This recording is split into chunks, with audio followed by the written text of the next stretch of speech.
You've probably heard the story or some version of it before.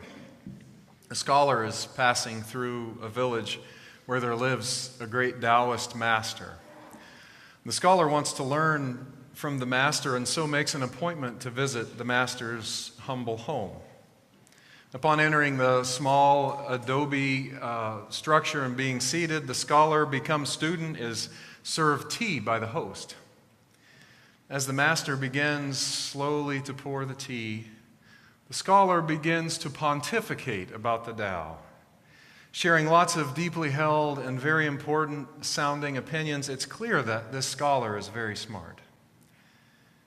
The master continues to pour as the scholar continues to speak until the cup is full and then finally overflowing, and still the master continues to pour the tea. The scholar interrupts his diatribe. "Stop, you fool! Can't you see that you've overfilled my cup? It can't hold any more tea." The master replies, "Your mind is like this cup. It is so full of your own ideas that there's no room for anything else. How can I help you experience Tao if you cannot empty your cup?" Humility is one of the three treasures of Taoism. Its three most foundational virtues. What's translated humility is more literally something like not trying to be first in the world. So today, let's spend a few moments talking about Taoism's teaching on our monthly theme of humility. So we're told, become humble. I think that's easier said than done. Because like so much of Eastern philosophy and religion, and really like so much of Western philosophy and religion too, this instruction goes counter to what seems often to be most natural to us. At some point, most of us want to be first in the world at something. The brevity of our lives and our knowing that our lives are brief create in us an urgency to make our lives have an impact on the wider world. Not a bad thing, of course, but maybe there's a question of degrees. Even the desire to make the world a better place by our efforts can cause us pain if our egos are too attached to the results of our work. While our tendency might be to seek the highest office, the place from which we can have the most dramatic impact, Taoism suggests that we do the opposite. The Tao Te Ching states, if you want to become whole, first let yourself become broken. If you want to become full, first let yourself become empty. For this reason, the Master embraces the Tao as an example for the world to follow. Because she is not self-centered, people can see the light in her. Because she does not boast of herself, she becomes a shining example. Because she wants nothing of the world cannot overcome her. It's from a really elegant translation by J.H. MacDonald. So don't, the masters tell us, try to dam up or divert the Tao, this energy that is in and behind, at the root of everything that is. Trust it, they say. Tao carries life along and has a flow. Our lives, the masters tell us, are best lived in harmony with that flow when we can sense it. There's an image that the Taoists like to use, the image of water that we use during the Time for All Ages. This is from religion scholar Houston Smith. The natural phenomenon that the Taoists saw as bearing the closest resemblance to the Tao was water. They were struck by the way it would support objects and carry them along effortlessly in its tide. The Chinese characters for swimmer, deciphered, mean literally one who knows the nature of water.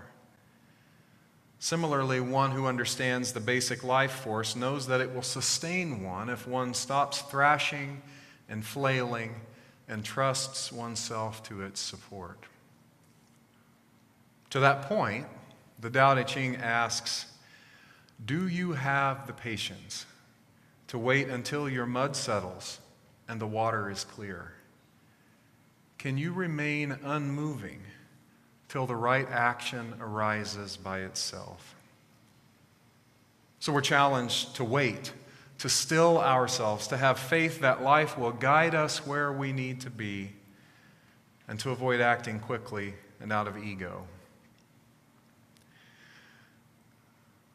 My father, quoting the Bible, likes to say, "Patience only comes by much tribulation." Well, I had the opportunity to practice recently. Most of you know that a year ago, almost to the day, I signed a letter of agreement to become the Southern Region lead for the Unitarian Universalist Association. In short order, a woman of color and a colleague of mine on the Unitarian Universalist Association's Board of Trustees claimed publicly that she had been passed over for the job because of her race and that I was hired because of mine. In the resulting maelstrom, the person who hired me, his boss, and the president of the UUA all resigned. The job I was hired for became untenable. I was devastated and angry and terrified. There was so much ugly communication online, so many wrong assumptions, and so little careful consideration of the claims that were made that I frankly just wanted to be done with the UUA. Certainly my ego was wounded in a very public way. Anything that I did in those early days would have been a reaction to that hurt.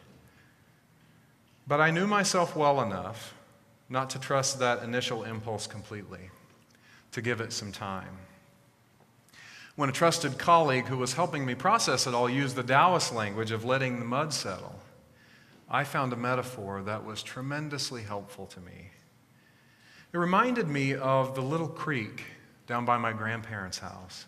It was probably the greatest joy of my childhood when my grandpa took the afternoon off from the tool and die factory to take my brothers and me swimming down at the creek. It was way out in the country, just off Lover's Lane. I didn't know why they called it Lover's Lane, but it was very sort of shadowy over there and easy to hide. So the creek was completely surrounded by trees and hidden from view. When we arrived, the creek was always crystal clear. We could see the tiny pebbles at the bottom. Sometimes we could see catfish playing at the bottom of the creek or swimming at the bottom of the creek. Schools of minnows darting here and there, maybe in the 4-foot deep pool that we swam in. So we would strip down to our underwear and jump in, splashing and kicking and just hoping the day would never end. Before long, the water that had been crystal clear was clouded by the mud we had kicked up from the bottom. It made it impossible to see my grandpa when he swam underwater to grab our ankles and pull us under.